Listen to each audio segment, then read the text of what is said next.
This is my Sawsmith radial arm saw, made in 1964. Fully restored, just like brand new. I'm going to show you all the features and benefits of this saw because I'm putting it up for sale. After having it for many, many years, I'm just finding that I'm not using it as much as I used to. And I know there are a lot of people out here that have been looking for this saw. Now, you could probably find these out there in probably pretty bad shape. And trying to find parts to restore them is very difficult. This one is fully restored, just like brand new. Now, the first thing I want you to notice here is the stand down here. This stand here, I had it professionally sandblasted and powder coated. So this paint finish is just immaculate, just like when it was brand new. And this has the drawers in it. Here's the key here to open the door. It has the 3 drawers already put in it. This did not originally come with the machine. You cannot buy it with the drawers, but they gave you a plan so you could build them. But I have them already in there for you.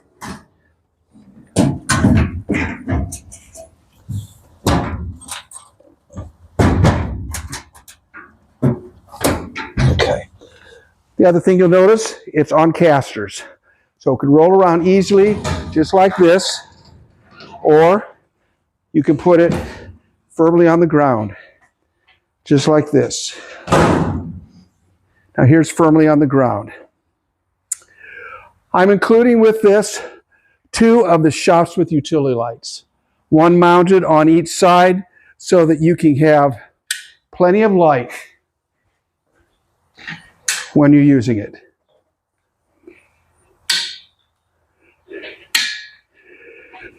Also, you'll notice that it comes with an extra belt. These belts are almost impossible to find, okay? This has a new belt in it, and it's got a replacement belt in it, right here. Also, the 1 1/4 arbor for the radial arm saw, I've got 4 extra arbors that come with it. So you can put other things on here, like a stacked dado, whatever you want to do to mount them. Also, I have, you'll notice the hard to find Magna dado, which this is the dado that is just like this. Whoops. Here we go. I'll put that up. There's that. Okay. And you just dial for what the width you're going to do on these. I'll put that back in here. And it has the instructions. Also has the Magna dado instructions that come with it. Now, for documentation, that's the big thing you're going to have a hard time finding if you get one of these machines out there that needs to be restored. And it's usually not going to have the documentation, but this has all of the documentation with it. So let's start here with, comes with 2 of the manufacturer's brochures to talk about the saw itself and all the features and benefits. Comes with the original Sawsmith with this cabinet stand instructions with all of the part numbers and all of the illustrated parts. Now, I have replaced the original hardware with stainless steel hardware, so you needn't worry about it ever rusting any of your hardware. Also, this here, which is very hard to find, is the service bulletin for how to do any maintenance procedures you need to on your saw. If you need to go into the motor, need to change out a belt, need to make any changes on or adjustments whatsoever, this is the original manufactured Magna bulletin, service bulletin, that the service technicians used. And of course, it comes with the Sawsmith owner's manual itself from Magna with complete instructions on how to use, set up your saw, and again, complete schematics, parts lists, and breakout as well.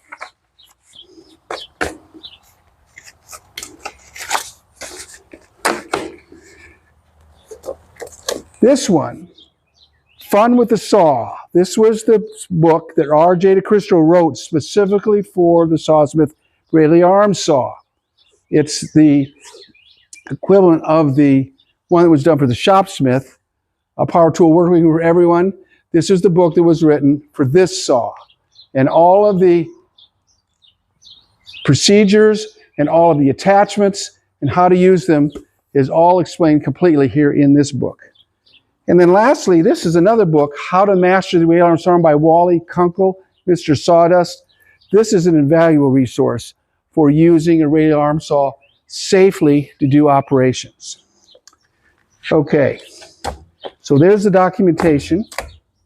I also have, of course, this for the arbor wrench and also your 5 for 30 seconds that comes with it. Okay, we're going to pause right here. All right, now as far as the table itself, you notice here that I have put a custom tabletop on top of the manufacturer's top, which is easily replaceable. You screw down here. You can replace this top anytime you need to by removing those screws and cutting yourself a new piece of Baldy birch plywood and putting it on there. Same thing is for your fence. These fences back here, those are replaceable. I have 2 extra fences that will come with it that's not used. Also, you see here, this stop here, which is for cutting the length. That comes with it as well. So now let's go ahead and fire it up, let you hear it in operation. It has a brand new Ridge Carbide alternate top bevel blade, which is specifically made for radial arm saws. And comes with a key up here to lock it. So if you have it like this, it's locked, won't go on. Put it like this, it'll go on. So to operate it, we just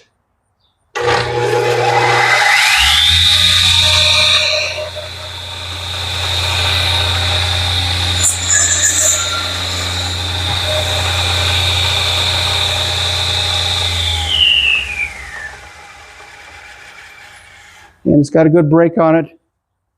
Also, the speed changing mechanism works great. I'll turn this on now, and Dottie will get a close-up on here so you can see me changing the speed changing on it. Here, this can go, it's for settings for speed. We've got 17, 24, 3,000, 3,800, 4,500, 5,500, and 6,400 RPM for settings on there. Right now, it is on 3,800. I'll go through all of the speed changes. Just like on your Shopsmith multipurpose, you only change speeds while the motor is running, because this has a Reeves drive on it, just like your Shopsmith multi-purpose tool has on it.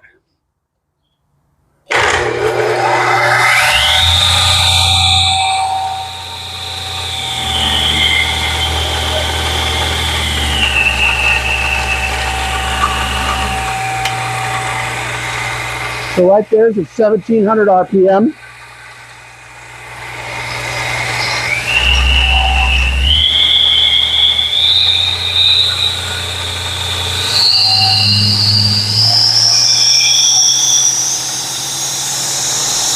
And right there is at 6,400 RPM.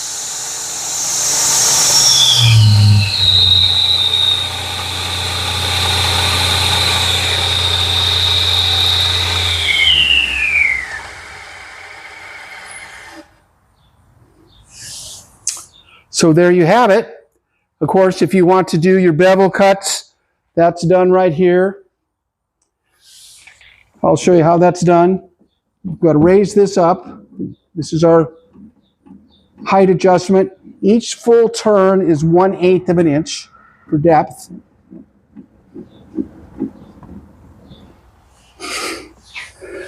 So here we are here. This is our lock. We'll unlock it. Index pin is here.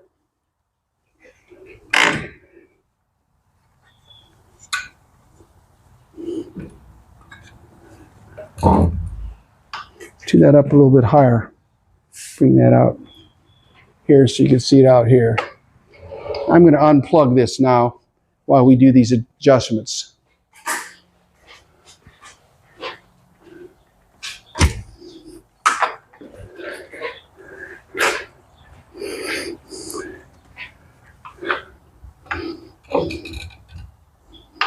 Have to do that a little higher.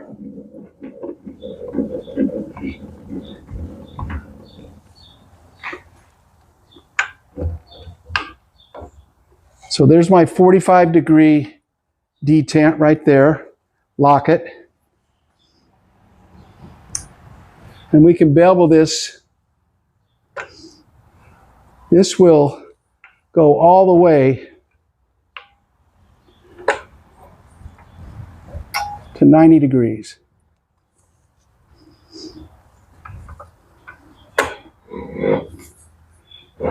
Put it back up to 0. Our pin's locked. There's that. And then, of course, we can swivel it. There's our release over here.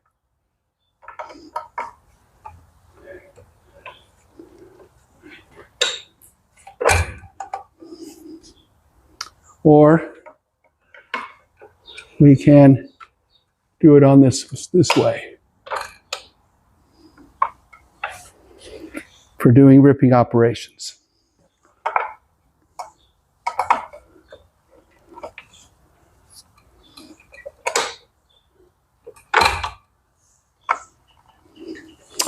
Okay, we'll put that back down.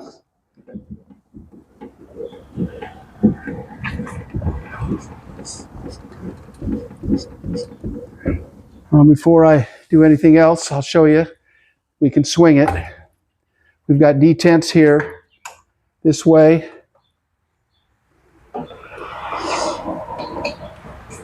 I've got a detent here at 45 degrees. I've got another one here at,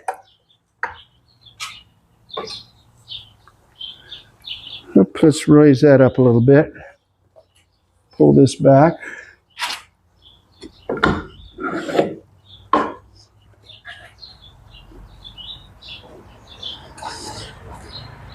Raise that up again.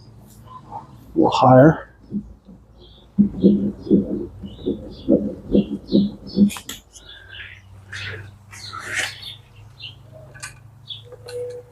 There's another detent here at 70 degrees. Now, I have no idea why they have a detent at 70 degrees, but there is one at 70 degrees.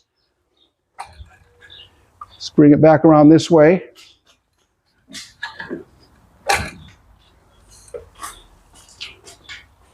There's my detent there at 45 that way. Now, of course, if you're headed this way, you'd have your blade over mounted on the other side if you're going to do it this way. And then come around here.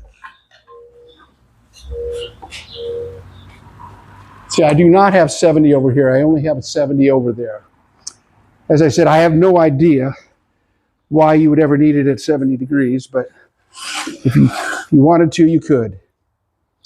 All right, so let's put this back to the center. That. And lower this down.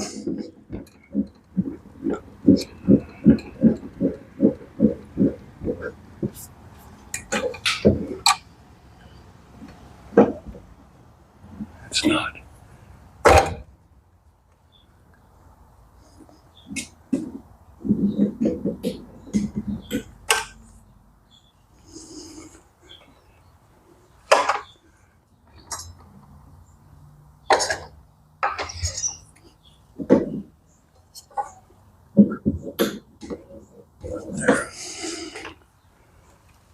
That's locked. That's locked. There. And here we are here.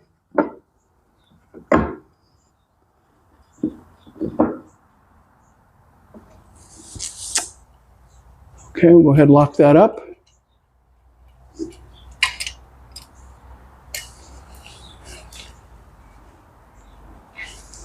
Okay, so that's my Sawsmith radial arm saw, up for sale. So here's the deal. Not going to ship it. You'll have to come pick it up. You'll need a truck. Now, when it comes time to moving it, you can.